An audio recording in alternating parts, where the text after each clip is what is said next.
How do I get the phones ringing? This is probably the question I get asked most frequently, and it's a big one. After all, the best phone and consultation scripts, presenting like a medical professional, and having the most high-end looking clinic are all for naught if your phones are not ringing in the first place. I teach my patient attraction triangle in my Acupuncture Business Mastery course, and it consists of online, old school, and outreach marketing. All of them are important and they all work, but what I want to talk about today is your marketing budget. And yes, you need to have one, especially if you want to run a highly successful cash-based practice. Hi, I'm Steve Hoffman, and taking years off of learning how to run a highly profitable practice while taking back your time and freedom is what I teach. After all, most of us get very little business training, and then we're thrown into the deep end of the pool and we either sink or learn to swim. I know, I struggled for many years in a practice that was barely meeting my needs.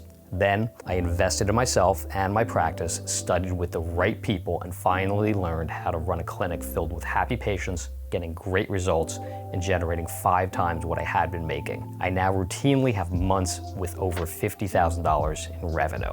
So, back to marketing and your marketing budget. I typically recommend that you budget at least 10% of your revenue for your marketing. Now, this comes with a caveat.